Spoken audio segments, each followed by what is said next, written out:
Do you have a YouTube channel that you're super proud of? Like you've got a ton of amazing content on it that's taken you countless hours to perfect. Your thumbnails are on point and your headlines can give most copywriters a run for their money. And yet, whatever you do, your passion just does not translate to views. We know the feeling because we've been there, and on most days, we're still there. That's why on our 6th episode of Just Between You and Me, we are sitting down with Nick Nimmin, one of the world's best YouTube strategists, to show you how you can grab those eyeballs and get your YouTube videos the attention they deserve. Join us live this Wednesday, 10 June, 10 a.m. PST, only on invideo.io/youandme. Steve Dotto here. How the heck are you doing this fine day? And welcome to Just Between You and Me for our, what is our 7th episode? We've been just rocking along here. We've got a great show lined up today. I'm so excited. One of my favorite guys, let alone one of my favorite YouTubers, Nick Nimmin, is going to be joining us here in just a few moments. And we are going to be doing a deep dive into all things YouTube, which is, let's face it, it's the most valuable digital property out there. All of the others are good, but YouTube's better. So we're going to be talking about YouTube today. Now, let me ask you, fill you in on a few details today. First of all, if you are watching us on any platform, on YouTube Live, on Facebook Live, if you want to engage in the comments and you want to engage with the community, we're also streaming this live to invideo.io/youandme. If you go there, that's the best place to engage in the conversation. It's also the best place to see all of our replays and all of the resources that our hosts at InVideo are providing for us. So I encourage you to go to invideo.io/youandme and participate in the live stream there as well. If you think this is going to be valuable, I know you know people who are would benefit from learning at Nick's knee. Sounds a little creepy, but learning from Nick. So I encourage you to share this out there, tweet it out, let people know that we are live with Just Between You and Me, where we dive deep into all things online marketing. And today, as I say, YouTube is going to be just fantastic. So with that, let's get going. I just want. If you don't know, Nick Nimmin is one of the leading YouTube strategists on the planet. His channel has some 600,000 subscribers, and he has taught countless people how to start their YouTube channel and given them the fuel they need to grow their channel. So it is going to be an awesome conversation today, and let us dive into it right now.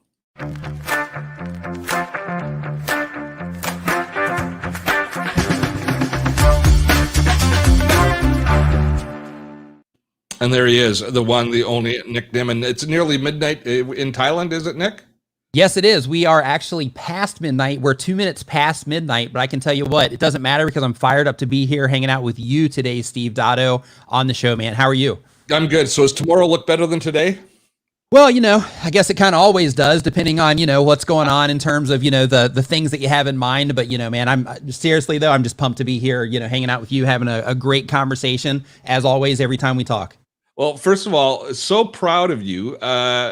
600,000 subscribers?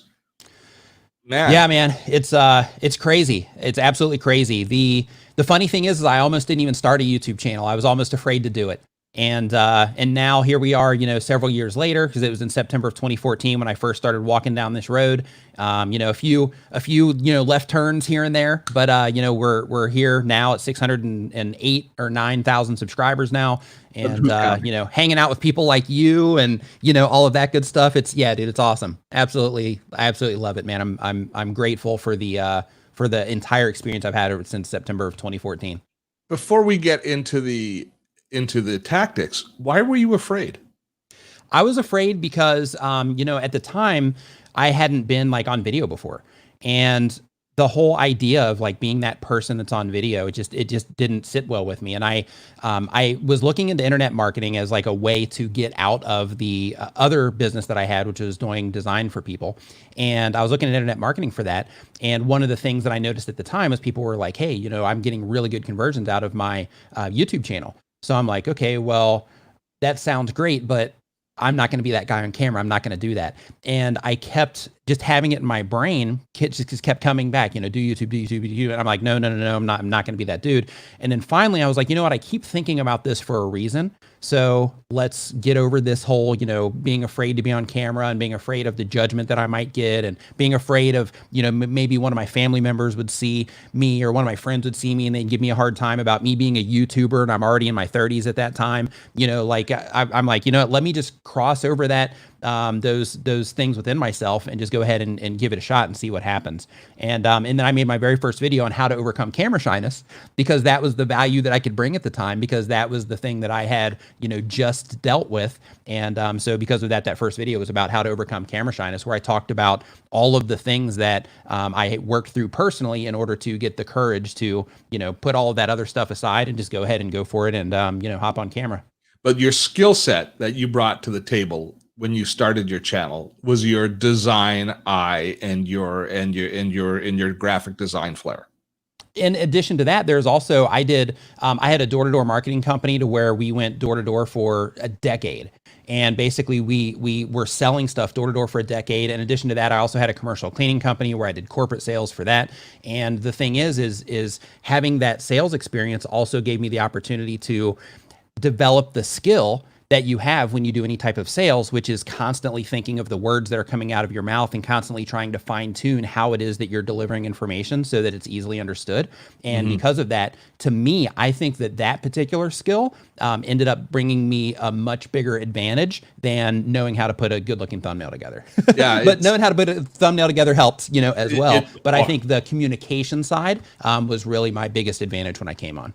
At the end of the day, the quality content has to be there. It drives me, as if you were concerned about being on YouTube in your 30s, think about me starting in my 50s. Sure. But what drives me a little bit crazy, I have to admit, is still the people that just want to be on YouTube, but they don't have a mission. They don't have the experience to share, and they're just going to say, well, maybe I'll do a skateboarding, or maybe I will do a gaming channel, or maybe I will do a cooking channel. I don't know. What should I do?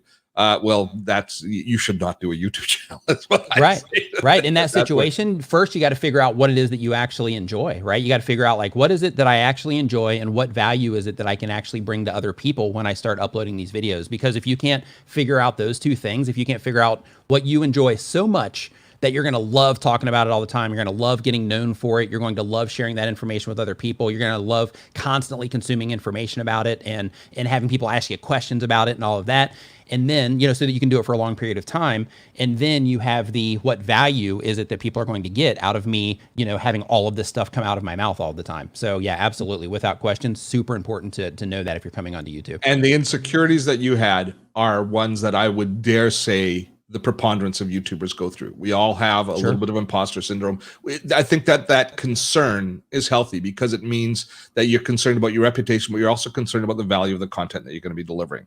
So I think that at least as far as I'm concerned, that's uber healthy. So let me ask you, we'll get into tactics in a minute, but in that growth from 0 in September of 2014 to 600,000 subscribers as of today, was there a tipping point for you where you were struggling going along, but suddenly something happened, or you made a determination that put you on the right track? You know what momentum feels like, and you know what the early grind is in building a YouTube channel. And most people never get out of that grind to the point where they're experiencing success.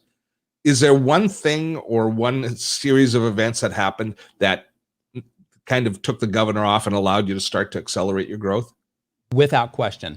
And that particular thing was that while I started the channel that everybody knows me for now, I started that channel, and when I had that channel, I had uploaded a nice handful of videos. I think I had 150 subscribers at the time. A mutual friend of ours, was having a contest at the time. He had crossed 100,000 subscribers, and he said, hey, make a video if my content has ever done anything for you, and if it's good, I will put you in the video. So I'm like, hey, let me give this a shot. and, just make a video for this guy on YouTube and, see if I can get in the video and just explain, how his content has helped me. So I did that. And then he reached out shortly after that. And he's like, hey, I love how you present on camera. You're editing, basically you have the package. I think you would do well on YouTube. I would like to work with you on another channel. And I took that opportunity and I was like, yeah, I would love to do that. So I actually didn't even upload to my channel with the exception of one video letting people know that I had that other channel. And then I spent the next a little over 9 months working on that other channel. And the thing that was the tipping point for me was when somebody that reached out to me that already had experience in the field, that was already somebody that was already doing this YouTube thing at a high level, reached out to me and said, "You're good at this. I think that you can do well here." And basically gave me that confidence that almost kept me from not coming onto the platform because I didn't have it, right? So when I first came on, I was sharing information in terms of, like how to stay focused when you are working at a coffee shop, because that was what I was doing at the time. So the information that I was sharing at the time, it wasn't about YouTube. I was doing like video ideas, how to stay focused when you're working at a coffee shop, how to just be productive in general as a freelancer, like that type of content. And all of that, when I was putting the videos together, and you can even see it in my presentation, at least I can, how I was communicating, it just wasn't, my confidence wasn't there yet. There's a thing where it's called, where people say that you're finding your voice. And, I was in that process of, kind of settling in to like, hey, I'm doing this YouTube thing. And when he reached out, it gave me that confidence immediately. Like that moment was like, wow, somebody that has experience in this, that's already respected in the field, is identifying something in me that I can't even see yet. And because of that, I'm going to embrace this and see where it goes. And from that point, I worked on that other channel for a while. And then while I was working on that other channel, he told me, he was like, hey, YouTube's a long game, right? All the stuff that we always tell people. He's like, hey, YouTube's a long game. And because of that, you need to make sure that you are uploading on a regular basis that you can sustain for a long period of time, because your channel might do well immediately, but it might take you some while to get that momentum. So I'm like, okay. And then I went all in and I completely overtaxed myself because, I was new. So, it took me a longer time to edit the videos, the type of content I was making. I had to research it a lot. The entire process, it would take me, 3-4 days to make a video, and I was uploading, 2 to 3 videos per week, plus still doing my design service at the time. And I just couldn't handle the workload, completely stressed myself out, burned myself out. I was costing myself clients because I loved YouTube, hated doing the design thing. And I was like, okay, I'm hooked. So now I'm hooked. I see at the tip of the iceberg. I still didn't fully see it, but I was at the tip of the iceberg in terms of I see kind of what can happen here with YouTube. I'm digging the engagement. I love uploading content and getting that immediate feedback and having conversations with people. So I'm hooked on YouTube, but I can't maintain this particular, the way that I'm doing things. I got to change something. And what I did is I said, okay, I'm going to go back to my current channel and I'm going to start uploading there because the content's just easier to make, right? So I came back to my current channel and I started uploading videos there. But before I did that, I also knew that if I wanted to maintain this for a long period of time, that I need to find out a way that I can monetize quickly to get me out of what I was doing before. So I built a website and I started offering services off of that website, digital downloads that people could buy. And that basically started my foundation that allowed me to go all in on YouTube, because then I could sustain myself financially from the traffic I was driving from YouTube. It allowed me to do that. And then that allowed me to just go all in on what it is that I was doing on YouTube. There's 2 takeaways. The first one, and I think this is so important, people realize YouTube is in a lot of ways, is a kinder, gentler community than most people realize.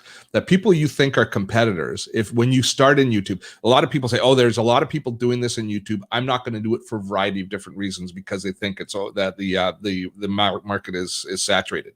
First of all, it's never saturated. There's more than enough people. There is not a single vertical market that you can build videos in that is not worthwhile to go after. If there's lots of people in it, it just means there's lots of interest. A. B, the community is nurturing. The fact that you started with somebody reaching out to you and then you decided to do the same, that became the basis for that became your MO, that you wanted to nurture other people. But that's not just unique in the YouTube expert community. And I know all of you guys are friends. All of you guys that teach YouTube to others, that you guys collaborate together, you chum around together at conferences. Is it called coopetition? But you definitely look at each other's numbers and compete to a certain extent. But you don't compete hammer and tong. you celebrate each other's success and you lift each other up. That is number one, to recognize that you have support. And that's not unique. I got to tell you, in the productivity space, the exact same thing. That's where I carved my niche. And all of the other people that do productivity, they share my videos. I share their videos. We bring each other on and we celebrate each other's success. If you enter it with an erstwhile and a positive attitude, you're going to get a lot of support from the rest of the community. That's number one. Number two is far more subtle. It's what you said at the very end. You've had to figure out a way to generate revenue, and you MacGyvered a system that worked for you. You took your strength, which was creating graphics, and you created at least an avenue for you to generate revenue early on by offering some downloads so that you could work towards, while you were building your reputation and your skill set, you found a way to generate some income at the same time. That is, I would dare say that that's probably almost as important as everything else. Sure, it is, because, you know, like one of the things that people don't often consider when they have in their mind, like, hey, I want to use YouTube as like a tool that's going to generate income that's going to feed me and my family and, you know, all of that. Like, some of the things that they're not thinking about is, if that's going to become a reality, then right out of the gate, as fast as you possibly can, you need to be able to have a clear path to monetization. Because if you don't, then what you're doing is you're putting out all of this content that's not doing anything for you. Sure, it might be bringing you views, it might be bringing you some ad revenue, but if you don't have a clear path to consistent monetization or consistent money coming in that you can count on, then you're just going to constantly be going like this, and it's going to make it extremely unstable. Whereas if you can figure out a way that you can use the traffic that you're pulling in from YouTube to bring awareness to other things that you're doing, then you can create sustainable off-platform things that will continually drive the income that you can actually start to count on over time. And, you know, it takes time. You know, it's not something that happens overnight, but it's definitely something that is a core part of being a content creator. Because you mentioned conferences earlier, you know, like going to Vid Summit, for example, it's expensive, but it's worth it. So if you're a content creator, then, you know, having that money that you can pull in from the money that you've generated just from YouTube, even if you keep your job, if you just say, hey, I've got this YouTube pool of money so that I don't have to reach into my pocket from the money that I'm using to feed myself and my family, I'm just going to reach into my YouTube bucket. And I'm going to pull that out to buy a hotel room, a plane ticket, a conference ticket. And hey, before I go, I'm even going to treat myself to a camera so I can vlog the whole thing. Right. So it's good to just make sure that you have, you know, that clear path to monetization, because if not, you're kind of handicapping yourself for your journey. And don't think that there is a clear and easily understood path to that revenue. No two YouTubers I know have the same business model. Yeah. It's one of the most fascinating aspects of our business. I just love diving in with other creators to say, how do you make money? And the ones that are willing to share, I learn so much from. And I don't think anybody steals ideas from each other, but it does inform you and helps you. It helps spark ideas for you to generate revenue elsewhere. That's what we were talking about before. We were just talking about how the fact that AdSense revenue, which we normally poo-poo on these sorts of things, has been really good for YouTubers lately because obviously because of the increased traffic. Yeah. So let's get into the content, the aspect of content creation, because you stay hyper focused on your content. You have been very disciplined in your content creation. How do you go about initially deciding what the topics of each video is? We've got YouTubers who we talk to who do massive amount of research in advance. There's others who look for their community and look for their engagement with their community and the conversations and get informed just through the conversations and asking questions and having their comments ask them questions back to them so that they choose. What's Nick's technique?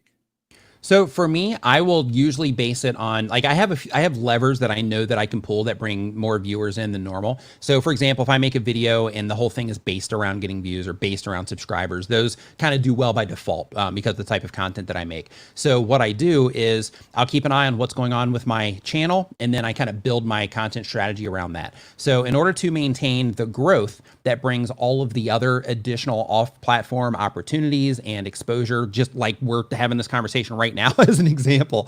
Yep. So in order to keep that whole train moving, I have to make sure that I also, keep a keen eye on the growth of the channel as well. So if my stats start to go down, I start fine tuning my focus into, okay, we're rephrasing how to get views in a bunch of different ways. We're rephrasing how to get subscribers in a bunch of different ways.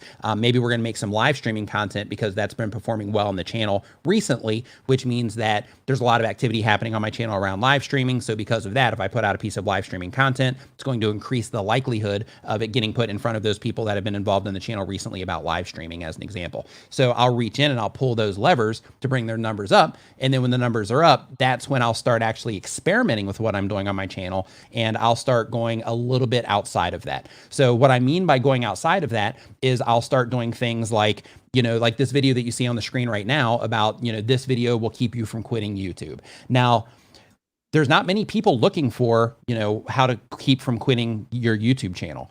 But in this situation, what I'm doing is I'm using, because my stats are up, I'm using this as an opportunity to experiment on the emotional side of being a content creator, the things that will resonate with somebody if they see it because they're considering quitting YouTube, as an example, or if they've had those thoughts of, just like I did in the beginning of like, hey, should I even be doing this? Is this even the right thing? My channel's not even growing right now. Maybe I should just throw in the towel, right? And then I start experimenting with that type of content to bring in the people that care about those types of things. And then I introduce them through my channel that way. And then they immediately find it as an overall resource for YouTube content because I make it clear in all of my messaging. It's crystal clear of exactly what the channel is and what it's about and who it's supposed to help. And that kind of keeps the whole thing rolling.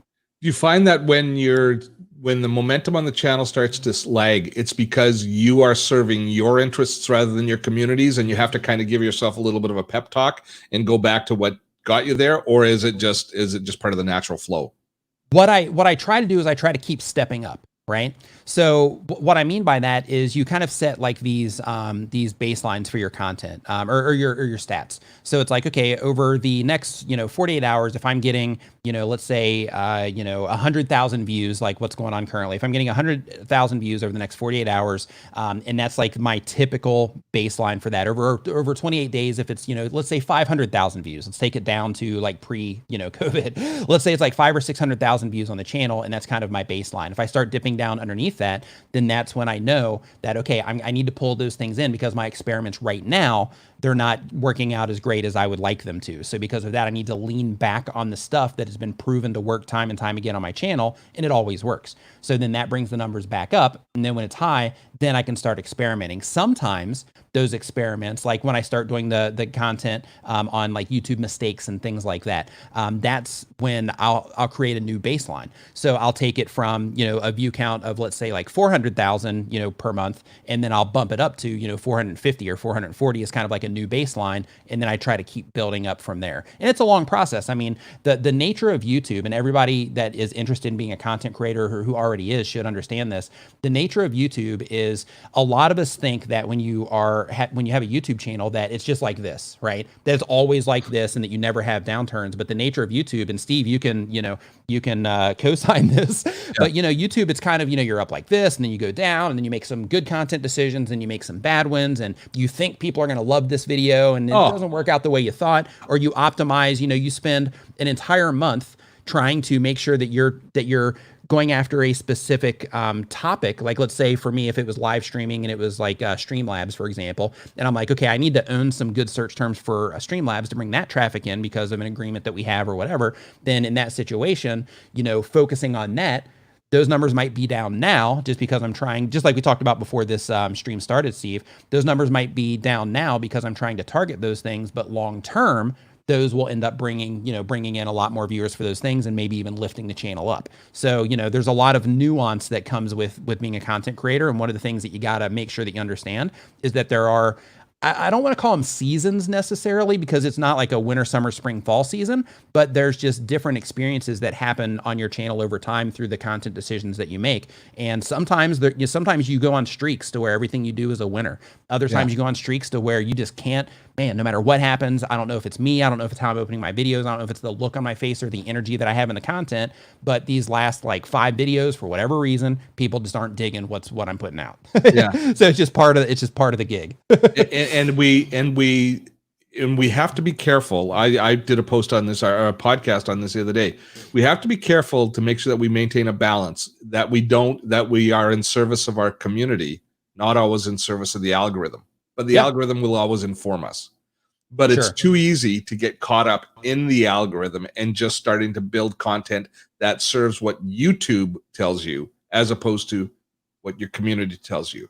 And so, and I know you maintain a balance in that because you do an awful lot of live streaming, which is a terrific way to maintain that balance. Yeah, and I love live streaming. That's a great way to build the community. That's a great way to create a community around your YouTube channel. Like if you are a content creator and you're thinking to yourself like, hey, I would love to have like a community of people that would meet up and just love to share information or just talk about a particular subject that I'm interested in, you know, week in, week out. Live streaming is a great way to do that because it gives you the opportunity to be interactive, just like the people that are hanging out in the chat right now. Okay, so take me to the beginning of a video for you. I have a document which has every idea I've ever had about videos, and I just go to that for my muse. That's where I start. But that's not really the beginning. That's just a catch-all. When you start on a video, what comes first, the chicken or the egg? Do you start with a title or do you start with the theme? I'll typically start with the theme of the video personally.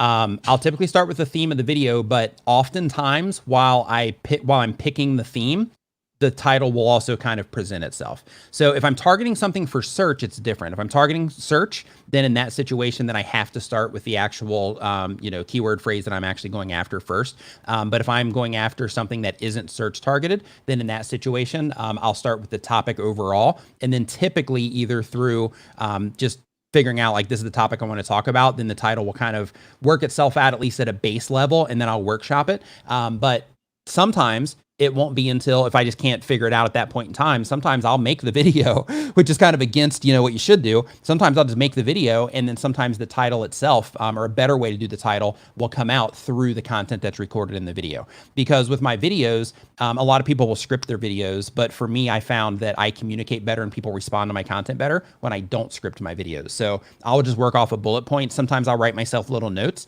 but I'll just work off of bullet points and I'll freestyle, and that allows me to have those moments to where I'm like, oh, that was good. I got to make sure I write that down because that's going to be something that I can use as part of the title, as an example.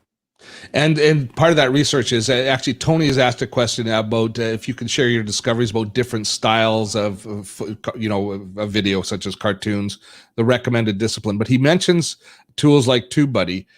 Is that the one? Is that your go-to tool for doing your keyword research to help you? Because we have colleagues who do every video only based on what they do, all of the keyword research before they ever start on a video, to make sure that it's going to rank in search for them.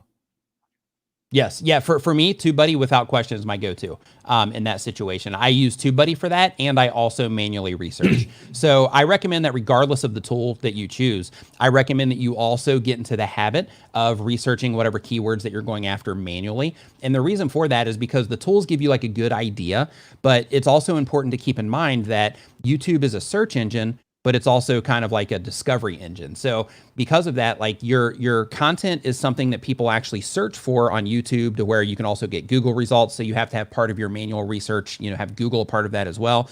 But you also need to think that, YouTube's discovery systems, they also find the right people for your content as well. So because of that, you're going to end up on like home pages, and you're going to end up being suggested next to other content as well. But the tools themselves, they will just show you like what your opportunity is to rank for a specific thing. So if you're targeting search by itself, absolutely, you can lean on the tool, but I recommend that you also manually research, and this is why.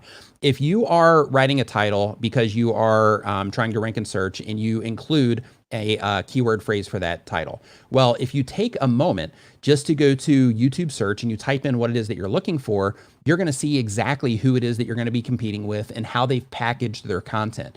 And when I say package their content, I use the word package because that means your title and your thumbnail, because they work together as a team to try to win the click for you.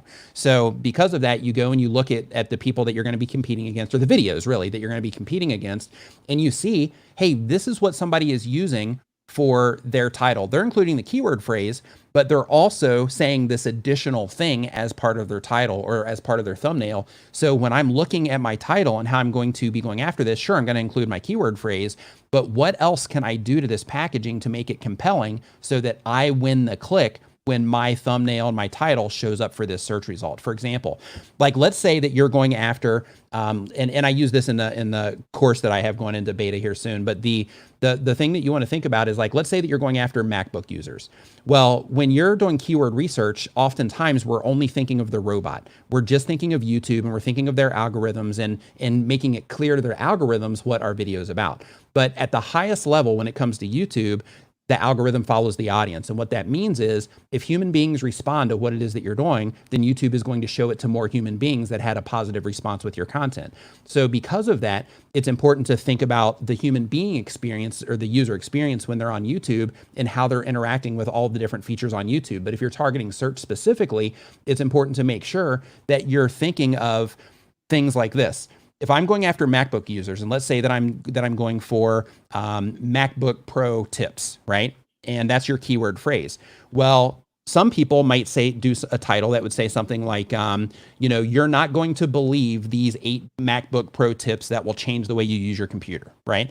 And in that situation, what you're doing is you're putting MacBook Pro, the thing that people are most interested in and the thing that they would actually care about out of all the stuff that you said in that title, the thing that's actually going to grab their attention, you put it way back here in the title. 7-8 words in. Yeah. Right. And in the English language, we read from left to right. So because of that, you want to make sure that you sit there and you workshop your title. If it takes you 2 hours to workshop your title to bring to the front of that title, the MacBook Pro, so that you would rearrange it to where it would be like 8 MacBook Pro tips that are going to change the way you use your computer, then in that situation, what you're doing is you're putting what's most important to the person that's actually searching for that keyword.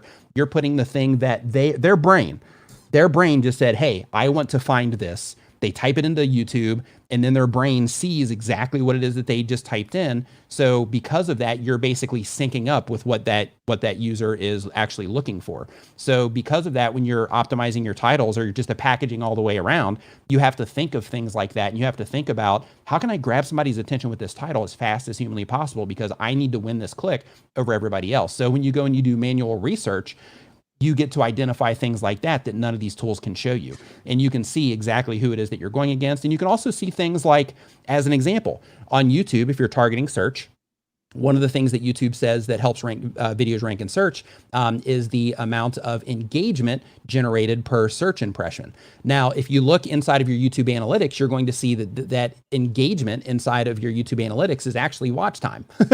So, it's not just like comments and likes and things like that. That's also engagement, but you have to look at it that way. And that basically translates to, they're looking for how much watch time is generated per search impression. So the next step that you need to do when you're looking at this manually is you need to actually go and you need to look and see the video links. And then you have to be objective. You have to remove yourself from the equation for a second and say, can I honestly compete with the videos that are here? One, can I compete with the click? Am I able to workshop this title in a way that I think, because you got to theorize on a lot of this stuff, as you start applying it, but you have to say, okay, do I think that I would be able to make a title and thumbnail combination that would be stronger than the other videos that are in the search result, or at least, that would get me in the top, 3 or 5 position for this particular term. And then you want to look at their video length as well, because if you can generate more watch time per impression than they are, and you can genuinely keep people watching your content for a longer period of time than those other videos that you're competing against, then what's going to happen? It might not happen right away. It might not happen right away. But what can happen over time is as you start generating more watch time per search impression, then what's going to happen is your video will slowly start rising up in the ranks. Now, with that said, you can also go the other way to where you nail it on optimization, you nail it on click-through rate and the average view duration on your video. And, you see your video in that first search result 10 minutes after you publish and it just stays there. That can happen also. So, it's important that you do go in manually and that you don't just put all of your stuff on the tools. You use the tools as kind of like a starting point. And let's be honest, sometimes, we just get lazy as people. So, you can use it as either a starting point or as I'm going to start with this, but hey, I also have other things to do. I need to just get this video up and kind of get on with things. And if that's the situation, then just fully lean on the tool. But if you really want to dig in and you really want to make sure that you're targeting terms that you'll have a higher success of winning, then in that situation, go in and manually research so that you can, find a way to compete, either through video length, through how you're titling, or how you're making your thumbnail on that video. And you've said several times a phrase which is really important. If you're doing search-based videos, because content creators, there's different types of content creators out there. And if you think about the content creators that you're subscribed to, some of them are personality or story-based, which would be like a Phil DeFranco, or the sort of ones that you follow will Phil because of news, for example, or other ones that it's a lifestyle type thing that you're looking at and watching them for lifestyle. And other ones are deep in the how-to and search aspect, and then there's a kind of a mix. Depending on where you are in that spectrum, it's going to determine a lot of things. For example, Phil DeFranco doesn't need to have to worry nearly as much about his titles as he does his content, because people watch him every day for as kind of an ongoing. He has to maintain the quality of his content. You are probably kind of in a mix, because people will watch your content more currently, especially with how much live stuff you do. But it's this long tail search stuff that buoys the channel up, and it creates kind of the intrinsic long-term value and the equity that you have in your channel. A channel like mine is even more so based on search. So I will, and we were talking about this again before, I will post a video and you did a good job. And it's not necessarily crickets at the beginning, but it just meanders along. And then suddenly 3 months later, 4 months later, all of a sudden you're looking at your analytics one day and you go, oh, where's that traffic coming from? And you go into it a little bit more in a video that you posted a while ago has caught. And those are good days, are they not, Nick? Those are dance in the street days. Yeah, those are like, all right, sweet. I thought this one sucked, but now it's going to come out of nowhere, and it ends up performing really well. So yeah, those are dance in the street days for me. For sure. And I think that's one of the things that as mentors, we have to really encourage younger YouTube creators to recognize that this is a long game. And by and large, it's kind of like relationships. Most of our videos will disappoint us to a certain extent, right? But they are important. It's like every day isn't like a super exciting day. There's the workmanship side of each day that you create, in each video you create. But the equity you build in your channel by following these rules is ultimately going to pay. Without question. And another thing on that too, Steve, is, like a lot of people, when they are like starting a YouTube channel, one of the big hurdles that a lot of people have to come over is a mental hurdle. And that hurdle is that I'm just starting a YouTube channel. I deserve more views than this. I'm making really good content. I am, putting all this effort into what it is that I'm doing. I'm even researching my keywords for a long time, things like that. And I should be getting more views than I'm getting. But one of the things that you always have to consider is, yes, you could have one video that you put out and it ends up doing great. Without question, that can happen. But another thing that you also have to think about, if you're comparing your channel growth and the amount of views you're getting and things like that against an established channel, is, Steve, how many videos do you have on your channel? Ballpark. Over 1,000. Okay, Steve has over 1,000 videos on his channel. So because of that, he has built-in momentum to his YouTube channel. I've got over 500 on mine. And because of that, or 400, I think, no, 4 or 500. And because of that, I have built-in momentum on my channel. It's just old content that's constantly driving the channel. No matter, I could stop. As a matter of fact, I have that channel that I talked about before, Steve. I haven't uploaded to that channel in 3 years, and I'm still getting like 30,000 views a month on that channel, just because, I just have like 80 videos on the channel, and they're just, positioned in search, and they're just constantly driving traffic in, and I haven't even uploaded to it for 3 years. So, so because of that, it's important as a new content creator just to understand that if you have 10 videos, you can't really compare yourself against a channel that has 100 yet, just because, they have that back end, that content library that's constantly pushing them forward, to where you're just right there on the beginning of part of that. And you have to create those videos that are going to pop where they might already have 2 or 3 that are driving the channel, as an example. So it just takes patience. So we've spent a lot of time talking about titles, which is I obsess on titles an awful lot. But your specialty, the thing that you kind of have hung your reputation on, is the importance of thumbnails. And you have pioneered, and you have done as much research as anybody on thumbnails. So let's talk about that, because that, at the end of the day, yeah, it might even be more once you hit the point of actually starting to be recommended by YouTube, the thumbnails really take over in primacy from even from titles to a certain extent. Yeah. Yeah, well, when it comes to thumbnails, you know, one thing that you have to think about is your thumbnail and your title. And I like to talk about them as a package because, you know, they are, you know, like the thumbnail and the title, you know, they do work together as a team, like I mentioned before. And because of that, it's important to make sure that you're thinking of how the two of them do work together. But one of the things that you have to think about when it comes to your thumbnails is your thumbnail and your title is the very first point of contact that you're going to have with a new or returning viewer to your channel.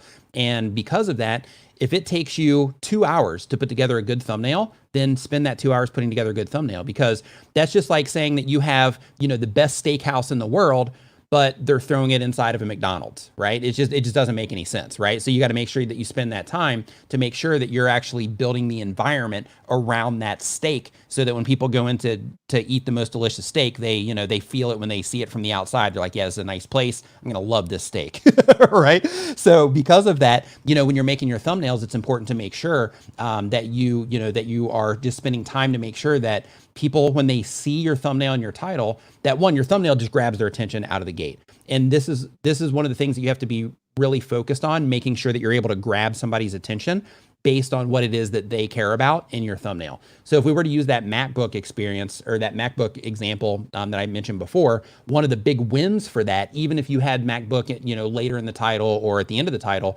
one of the big wins with that is you could easily fix that by having just a nice image of a MacBook Pro right there in the thumbnail, because then the audience that's intended for would be able to identify right out of the gate that it's at least something that they're interested in, which might give them a little bit more consideration on the title, as an example. So because of that, you need to make sure that you're using imagery that makes sense for the people that you're targeting with the content. So let me give you an example. So I worked with somebody briefly. It was only a month, but I worked with them briefly. They were making sports content. It was baseball.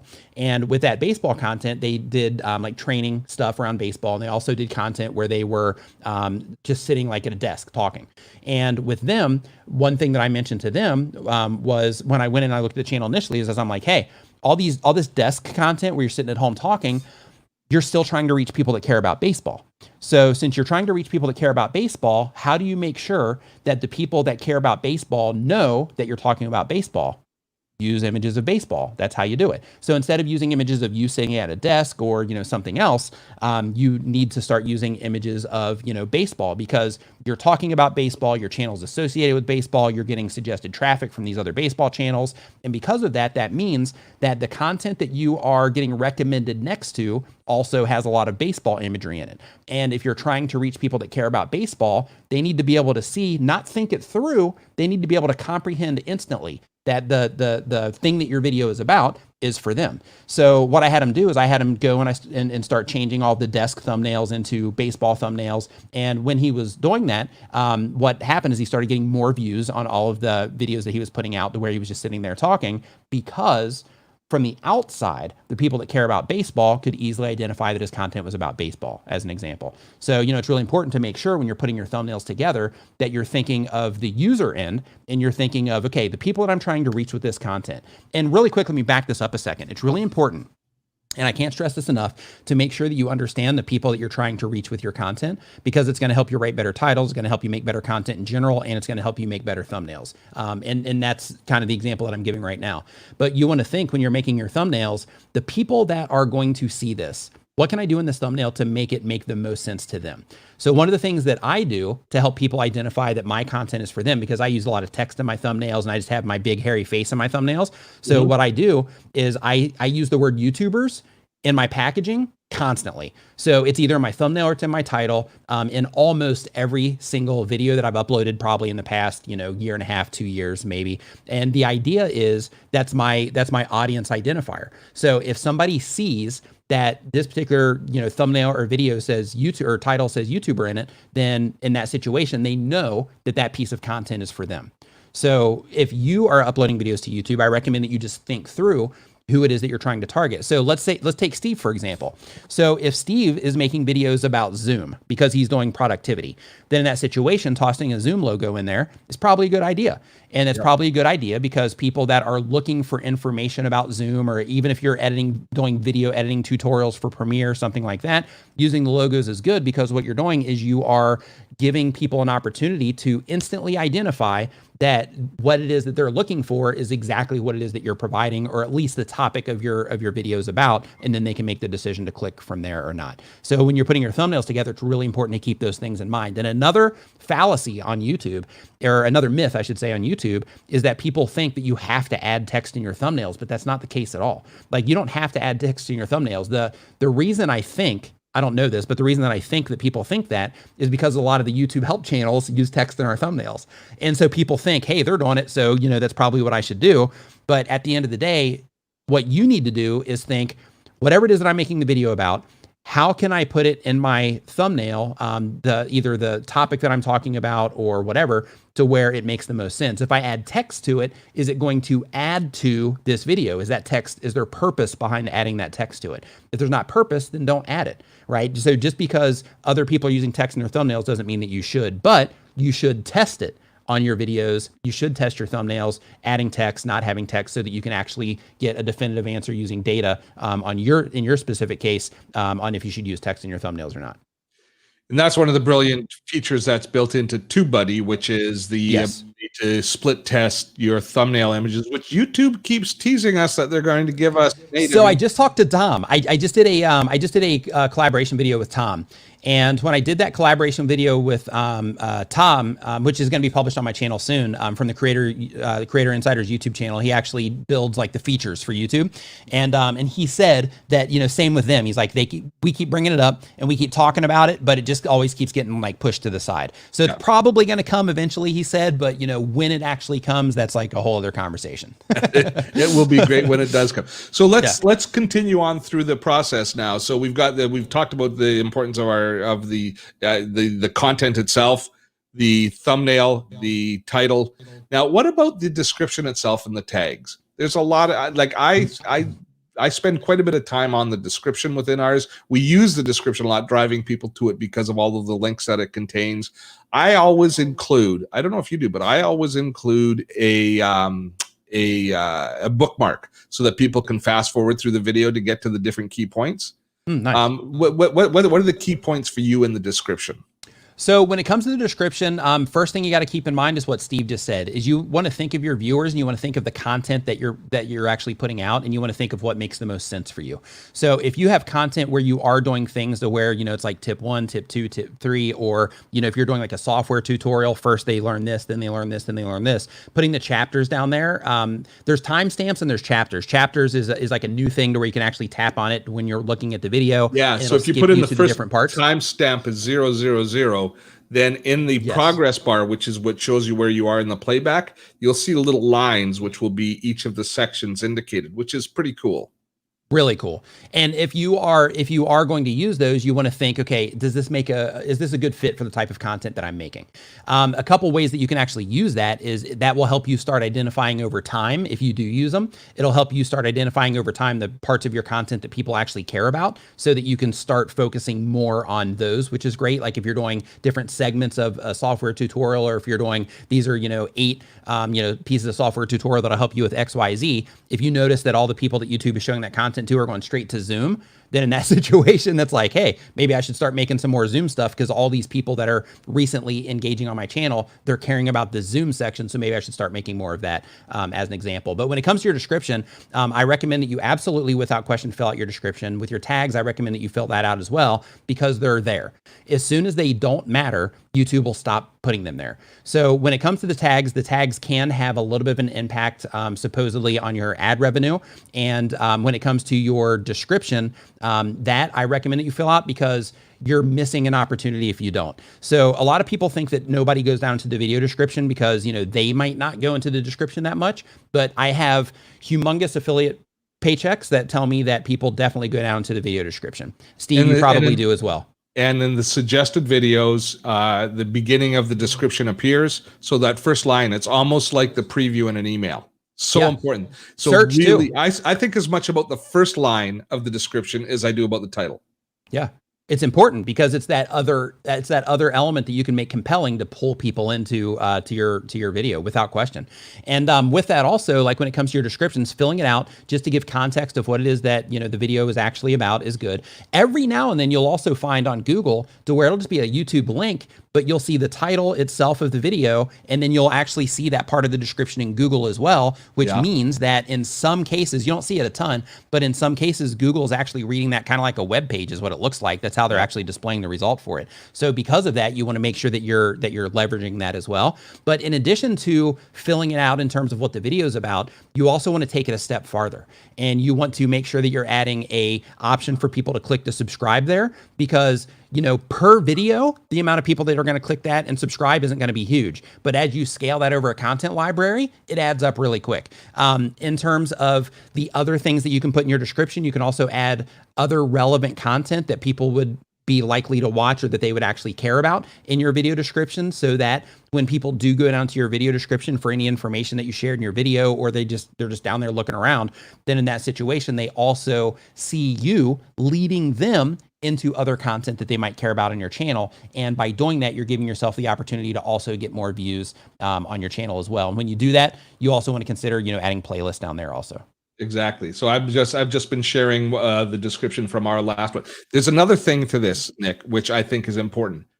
There's craftsmanship and attention to detail. When people come to your channel, they don't always go into the description, but if they go there and you've just haphazardly slapped something in, or there's stuff that's not relevant, or they don't find the information that is related, it's sloppy, and it shows that you're not a craftsman and you're not serious about things. So that's one. And two is the putting the chapters in, and I always take this, I put it into the description, but then here's a kind of one of my tips is I take that description, those chapters as well, and I go into my comments as soon as the video is posted, and I post them as a comment, and I pin them to the top of the comments thread, so that anybody, because often people in mobile don't see the description, they have to go down too far to see the description, but the posted the pinned comment will always rise to the top and always be right under the video, even in mobile. So that gives them access to be able to quickly jump through your video. And it shows respect for your viewers' time at that point there. And very few people comment, but the ones that do recognize, again, the craftsmanship, the fact that you're a pro, and it just adds extra weight to all of your content. Two things, Steve, that I want to bring attention to that you just said that are nuanced highlights of how important this one thing is on YouTube. So two of the things that you just referenced there were about making things make sense and make things easy for the viewer, and to basically consider the experience that the viewer is having when they're interacting with the stuff that you're doing on YouTube. And I can't explain, or I can't put into words enough how important it is, if you're a content creator, to make sure that you're thinking through that specific thing. To think about when somebody, let's say that you have somebody that has never been introduced to your channel before. They don't know who you are. They've never seen any of your content. From the moment they click on your title or your thumbnail and they come into your video, as soon as they hit that click, think about on your channel, go through it yourself, go through your description, click on your playlist, click to where you're leading people in your videos, and think about, am I making it easy for people to understand what's happening? Am I making it easy for people to find additional content? Am I making it, at the highest level, am I making it easy for people to find what it is that they care about most?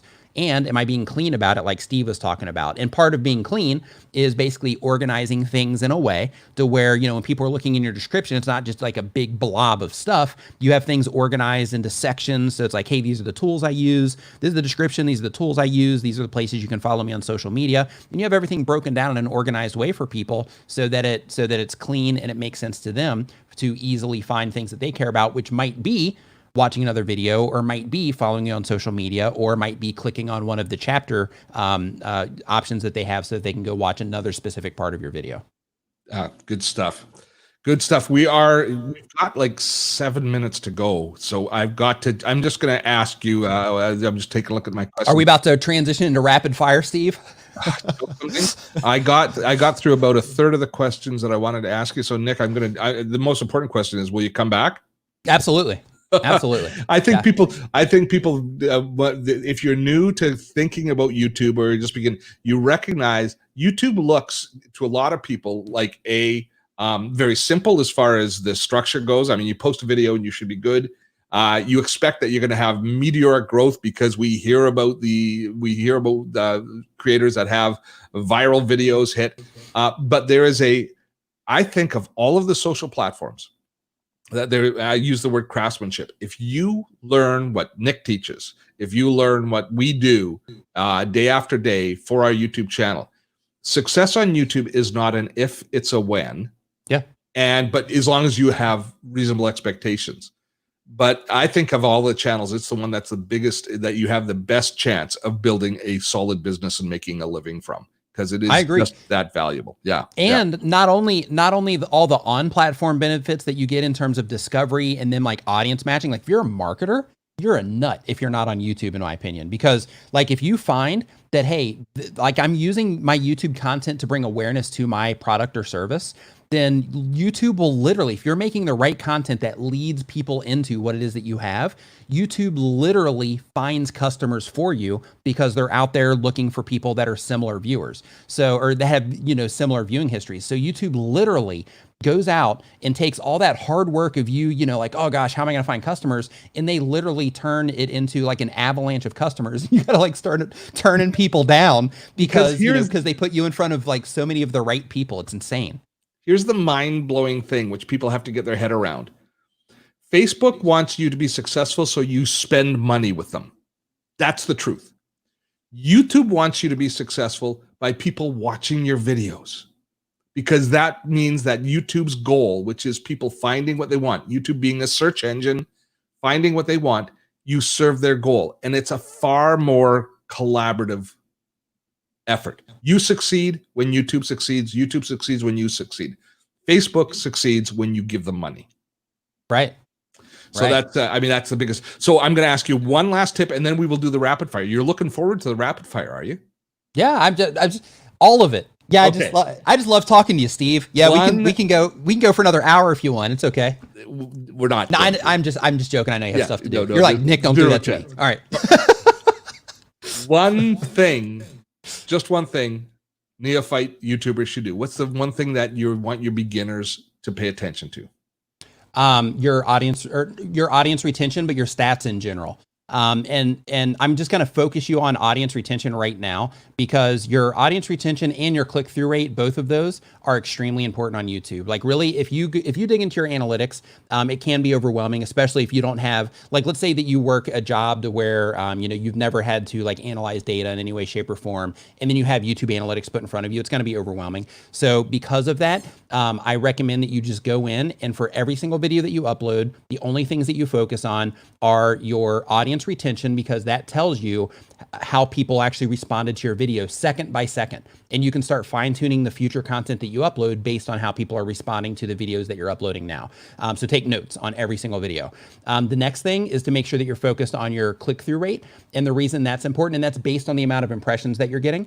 And the reason that that's important is because, again, that's that first point of contact. You got to be able to get people to click in order to get them to enjoy your content. So because of that, pay attention to that. But when you are looking at your click-through rate, you don't want to just look at what is on that funnel, because that can be misleading, because it's actually averaging out your click-through rate. So for example, let's say that you had a high click-through rate coming from just your channel page. If you're not getting a lot of views, you're like, well, I've got like a 23% click-through rate in this funnel. But then you go and you actually dig in through your traffic sources and your analytics, and you find out that you have a really high click-through rate coming from your channel page, but then everything else is low. Then in that situation, it's actually distorting what it is that you see. So because of that, make sure for every single video, you're looking at your click-through rate and your audience retention for all of the different traffic sources. And this is especially important if you're targeting and you want more traffic from a specific source, because you can see how people are responding to things from that specific source in terms of the click-through rate based on the impressions and the audience retention that you're getting. So make sure as a content creator that you are digging into your analytics. And I know it sucks, especially like if you're a creative and you're coming onto YouTube and you're like, hey, I'm a creative person, I want to share my talents with people and stuff like that. Like your creative mind might not want to look at your analytics at all, but it's part of the gig, right? They kind of go hand in hand. So I really recommend that you dig in. The analytics are the body language of the people you're talking to. It is. You know, That's a and great way to put and that. when you're doing a sales call, standing in front of a person at the door, you're reading their body language. We can't do that on YouTube. We have to look at the analytics to get that feedback. Yep. All right, Nick, here it is. It's the rapid fire. So this is like Okay. a quick little one sentence answers. As an influencer, what's going on in the world, in the online world? We're going to be going through a lot of different things and just how you feel about that at this point. Okay. So let's start with influencer marketing. I think it's a win, and I think it's a win, and I tend to be wordy, so I'll try to do this quickly, but I think it's a win because it's effective. It's good for content creators and it's good for businesses as well, as long as it's a good match. So like a lot of influencers will take a gig. That's enough. You did good. Okay. That's you are wordy. So now I'm gonna rein you in. Thank you. Membership Thank you. sites. Yeah. Membership sites. Huge win. Recurring income, if you have the type of content or the type of business that you can generate recurring income and you're not, then it's another thing. You're handicapping your bank account in that situation. So absolutely, membership sites are a win. Live streaming. Do it as long as you have some people coming in. You don't want to do it for the sake of doing it, because live stream replays on YouTube, depending on how good you are at live streaming, are not that effective. But if you're really good and you can package your live stream like it's a video, you just happen to record it live, give it a shot. But you don't want to just live stream, hey, here's me hanging out, let's have a conversation, and nobody's in there. And that's because those are not good value for the replay. When you come back, that's going to be one of the main topics I want to talk to you about. Digital health, online health. Do you mean like mental health online? No, I'm talking about like online systems, streaming systems for visiting the doctor, that kind of stuff. Oh, I don't know. I'm in Thailand. So like we just go to the hospital here. It's like super cheap. So I don't know. Like, yeah, I don't know. Yeah. Online health. I have no idea. The future of conferences. Man, that's tough. It depends on, of course, any solutions that come out of the current situation. It's going to be challenging, and I'm not really sure. I think that a lot of stuff is definitely going to go online, but in terms of long term, I'll be honest, I'm not really sure. Privacy. Gone. It's been gone for a long time. People are just noticing. Zoom. Awesome piece of software. It's easy to use, easy to record the calls, easy to get other people coming in on the calls. It's awesome. Bots. Bad. Well, bad and good. So if they're bots that are like inflating things for you, and they're just trying to make you look good from the outside, then it's bad because it's working against you. But if it's like a bot to help you like automate systems in your online business or something like that, then it's a win. Facebook Messenger rooms. I don't even know what that is. Oh, it's Facebook. I'm a YouTuber, man. I'm not a Facebooker. I'm a YouTuber. Okay, so I was going to ask you about Facebook avatars, which just suck. And we will leave it with one last one. TikTok. People are getting results there. If you can, just like anything else, it's about attention. So if you can get attention on TikTok and you can think of how you can convert that into something that will be of value to you and something that would be of value to your audience, go for it. If you can't, then if you can't identify or define what that thing is that's going to bring value to you or to them, then skip it for now. It'll be there. Nick Nimmin, I'm going to put you in the green room. I'll debrief with you as soon as we are done, but thank you so much for your time. Every single person here should be subscribing to Nick's channel and keeping an eye out for that course that's coming down the pipe real soon, right? Steve, thank you. I appreciate you having me on, and I will see you around, my friend. Okay, just hang around for a second while I wrap things up. Next week, coming up here on Just Between You and Me, we have Bella Vasta. We're going to be talking about Facebook communities, how you build your business around Facebook communities and you use them to grow your influence and to grow your bank account. Hopefully, you are going to want to check out Bella. She is a breath of fresh air, I can promise you. My thanks to our benefactors at InVideo. They put a lot of energy and effort into putting this live stream on for you on a weekly basis, and I appreciate their input. They deserve our thanks for putting this on, and of course to the indomitable Nick Nimmin. He was an awesome guest, and we will have him on as soon as we can. That's it. We'll wrap things up for now. Till next week, I'm Steve Dotto. Have fun storming a castle.